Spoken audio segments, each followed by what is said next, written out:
Watch this movie. It shows how India won against England. And well, it has now become a reality. No, I'm not talking about India beating the UK to become the 5th largest economy in the world. It's about a sport. It's about cricket.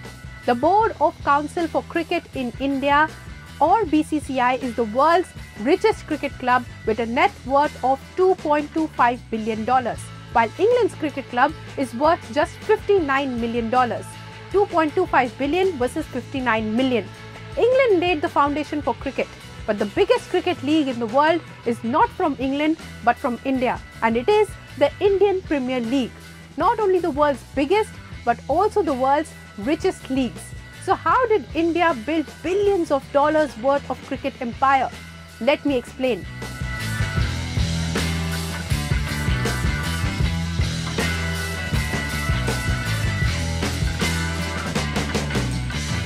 Cricket in India is like a religion. The fan base is huge.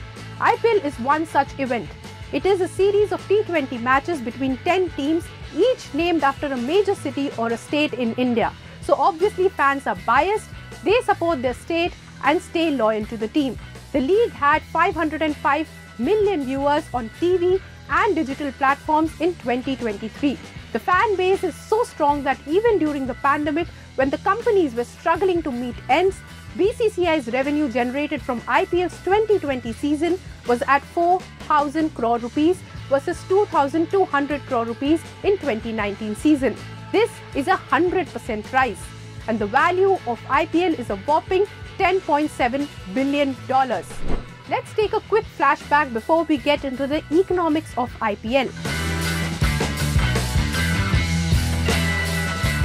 IPL was founded not long ago but in 2008. In 2003, England had launched T20, a match that had 20 overs, lasted around 2.5 hours, and this became a hit. After India won the 2007 International T20 World Cup, Indians fell in love with the T20 series and BCCI saw an opportunity. At that time, Indian Cricket League or ICL, a private league funded by Zee Entertainment, was the competition to BCCI and the ICC. The ICL was poaching players to get them to play the league, which had 4 international teams and 9 national teams from India, Pakistan and Bangladesh. BCCI wanted to crush this. After analyzing the strategy of big leagues abroad, in 2008, BCCI came up with IPL, where 8 teams played for 2 months. And this was telecasted during the summer vacations for a bigger viewer base. This was a genius money-making plan, with teams being bought as franchises and players being auctioned to new owners. 77 players were auctioned to 8 teams for $724 million, with MS Dhoni being the most expensive one in 2008. And the event was massive. The organizers went all in with entertainment. And after the first season itself, IPL was valued at $1.1 billion, and rest is history. And the ICL, by the way, it closed in 2009 and BCCI won. The brand value of IPL is too much, so cricketers earn left and right from the auction, endorsements and more. So even foreign players showed interest. So now, how does IPL make money? IPL has many stakeholders. It is not only making money for BCCI, but is also adding monetary and non-monetary value for streaming platforms, broadcasters, advertisers, franchise owners, merchandise makers and sponsors. Now coming to the source of income. Number 1 is broadcasting rights. In 2023, broadcasting rights for IPL were sold for a whopping 48,390 crore rupees for 5 years, that is till 2027. This was a 3 times more price than compared to the previous cycle. BCCI sells these rights in 3 packages.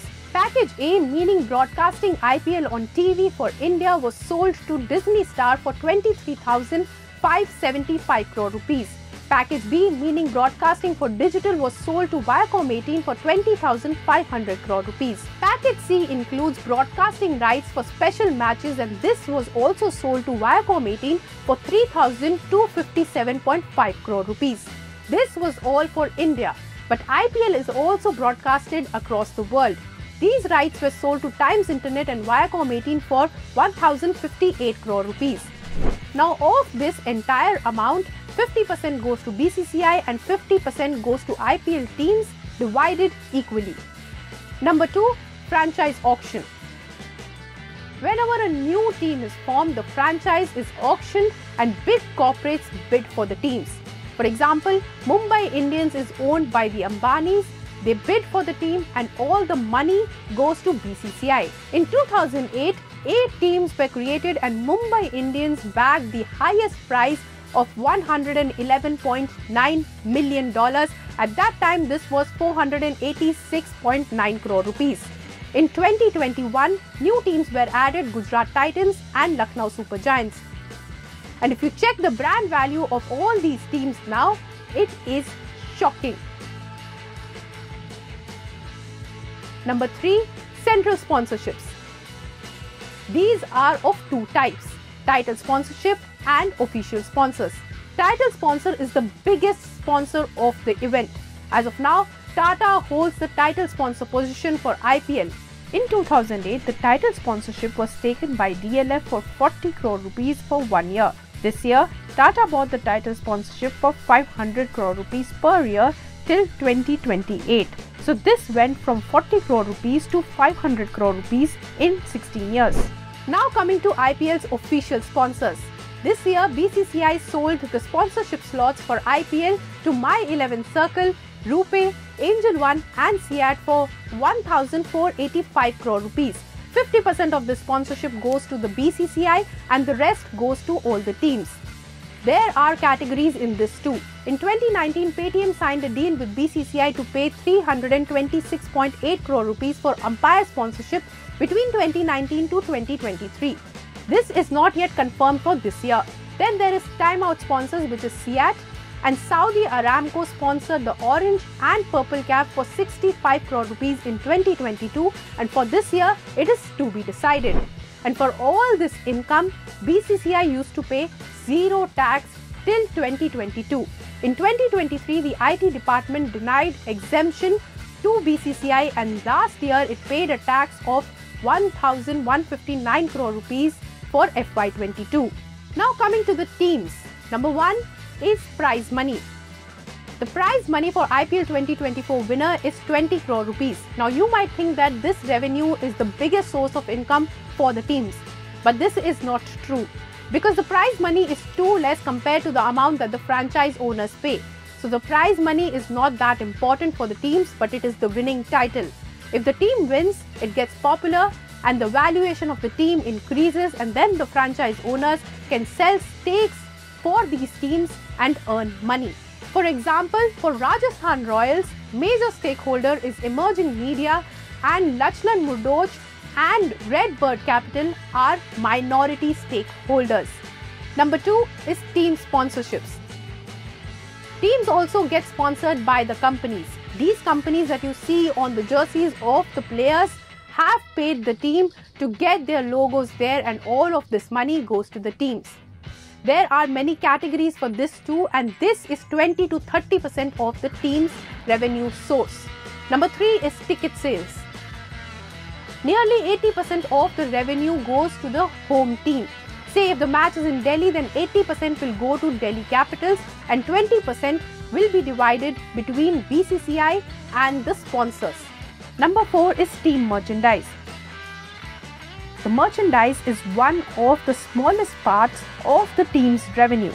But when the fan base increases, the merchandise is sold and the brand value is also increasing. So more sponsorship comes in.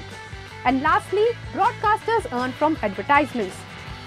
Television ads, streaming services membership and more are one of the biggest revenue sources for the broadcasters. For a 10-second ad on television in 2022, companies paid 15 to 18 lakhs per ad. For digital, 199 to 277 rupees per CPM. In total, this was estimated at 4,300 crore rupees. Apart from this, when people watch digitally, then depending on the viewership, the revenue also increases for broadcasters, and we all know how high the viewership was last year. So this is all about the genius money-making strategy of IPL, and for more such news and views, keep watching ET Now. If you like this video, then like, share and subscribe to ET Now.